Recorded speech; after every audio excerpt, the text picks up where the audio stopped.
Hi, I'm Margot Silk Forrest. And I'm Destiny Carter. We're the authors of Sassy Feet, How to Paint, Embellish, and Love Your Shoes and Bags. We have a website and store called Sassy Feet, and it's all about painting and embellishing shoes and handbags. We'll show you how to turn plain or unloved shoes and bags that are lingering at the back of your closet into something new and wonderful.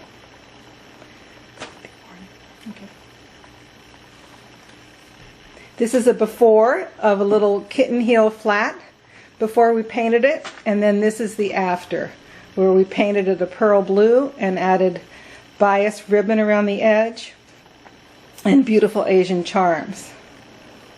Here's another example of a before and after.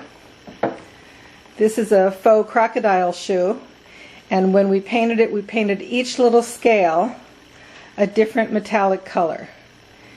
So these are the kinds of changes that you can make in the shoes that you've got that you love but aren't really working with your outfits anymore, or you find them on sale and they're weird colors, so they're cheap and you can change them to any color you want. We use acrylic paints formulated especially for leather, fabric, and even man-made leather. The brand we like best is called Lumiere. It's water-based paint that's easy to clean up. We also have ourselves created a glitter glaze for shoes and bags. And it won't peel or crack or shed glitter all over your house, unlike every other glitter product you've ever used. So whether you're painting shoes or bags, this demo will show you how to prepare your surface for painting and how to apply the paint smoothly and evenly. Then we'll show you how to seal it. It's amazingly simple. And all of these bags and shoes you see in our picture here are things that we have changed the color of entirely, added embellishments to, etc. For example, this little pirate bag used to be shocking pink. And the big tote bag to Destiny's left used to be a yellowish, sort of whitish, creamish yellow. And now it's all sorts of colors with a beautiful cherry blossom branch across it. Anyway, stay tuned and Destiny will show you how to prep and then put on your first coat of paint. In this demo, we're going to show you how to prep your shoes. You want to start by covering your work surface. Here I'm using a clear plastic. This will protect your table and keep anything weird from happening to your surface. Starting with a regular shoe, I'm going to check inside, and it's made of leather. That's very important because when you are painting a shoe that's leather, you want to use alcohol to prep it, because you need to take off that manufacturer's sealer. This is a new alcohol, so that's good. Okay, so you just dampen the cotton ball a little bit. You don't need a lot. And you just rub over, gently rub, especially when your surface, and that's all you need to do. A little bit of black might come off on the cotton ball. Don't worry, it's not a big deal. If you're prepping a shoe that's man-made leather, you're going to do the same thing but with acetone.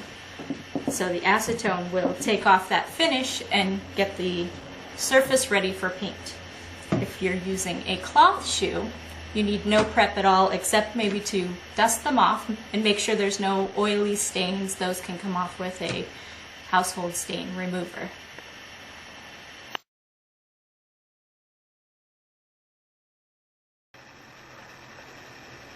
In this demo, I'm going to show you how to apply your first coat of paint. In my station, I have a large glass of water for my brush. You rinse your brush here between coats to keep your brush from getting gummy as you paint.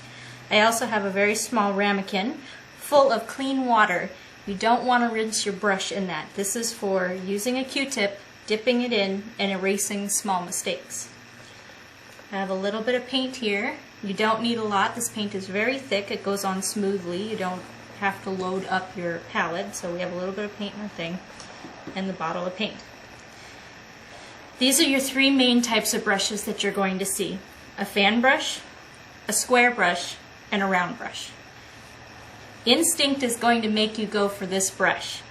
Resist it. Don't use the square brush. Only use the square brush to touch up very edge detail, because it's a rigid brush and it'll make ugly marks through your paint. So just setting that down. The round brush is for detail. We won't need to use this right now. That leaves our fan brush. This is our #1 brush when painting bags and shoes. It's very soft. It's going to glide the paint on without putting big ugly streaks through it. So what you'll do is dip the tip of your fan brush in. You don't need to load a lot of paint. And like when painting your nails, you're going to lay the paint down onto the shoe. And you're going to do this all over the part that was prepped. The first coat isn't always the most beautiful coat, but that's okay. We're just laying down a base, kind of like a primer, so that our second coat will cover beautifully and smoothly over top.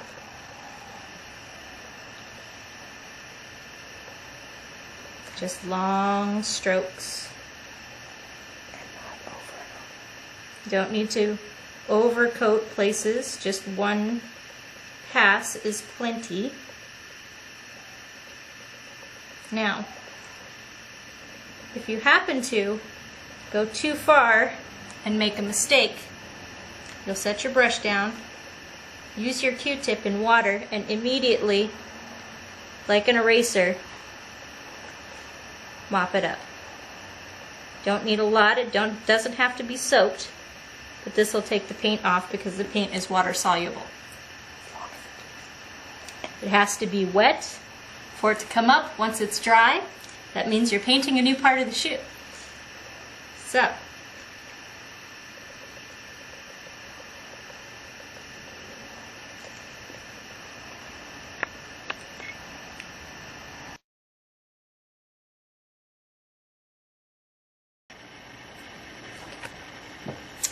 now we're going to apply our second coat. Probably from the video it looks pretty good, but as I'm sitting here and the light is reflecting on the paint, you can see that there are places where the black still shows through. So as we did the first coat, just a little bit of paint on the end of the brush.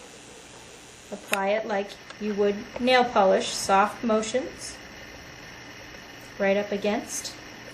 Now with this shoe, it had interesting stitching along this side, so I decided not to cover that detail in purple and leave it black.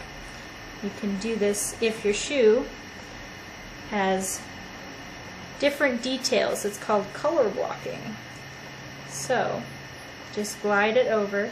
Just one thin coat. You don't need to go over multiple times.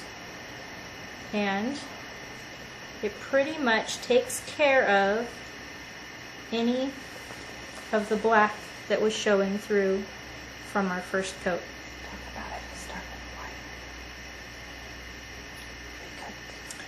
Oddly enough, a black shoe is easier to cover than a white shoe. So this shoe is only going to need 2 coats. If you have a lighter colored or white shoe, chances are you will have to do 3. So just be patient with it. And on your second and third coat, you'll see it start to transform. Okay, so we've got our coat on, and we need to rinse our brush.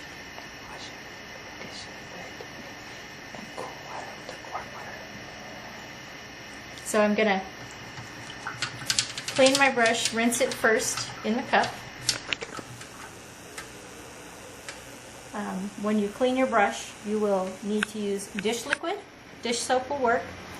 If you're really fancy, there's brush cleaning solutions out there, but that's not necessary. Cool water first. Not hot water. Okay, so lukewarm to cool water will clean it nicely.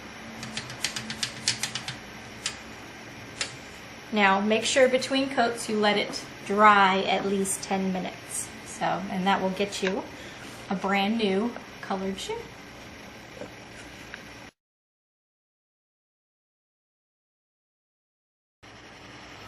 The final step in painting your shoes is the sealer. This is just Pledge floor wax with Future Shine. And you can get it in big bottles from hardware stores or other stores, or small bottles from Sassy Feet. To apply the sealer, all you do is dip your brush in, much like with the paint. Don't need to saturate the brush, and lay it on. And what this will do, not only protect your paint, but it will give your shoes that wet, shiny, freshly painted appearance all the time. So it'll look very luminous.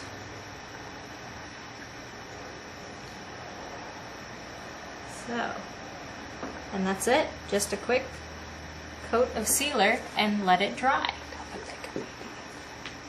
Now with your shoes, you don't have to just paint the upper, which is this portion of the shoe.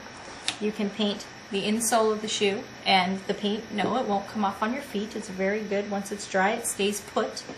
You can paint, if it's not rubber, you can paint the heel or any fabric details that might be on the inside, or the back part of the heel here. So, if this has piqued your interest and you'd like to try your hand at painting shoes, you can visit our website, www.sassyfeet.com, for information on us and as well as our online store. You can click on Store on the website, and it will take you to a place where you have everything you need: paint, sealers, glues, paint kits, our book. And thank you for watching. It's tons of fun, and you should try it yourself.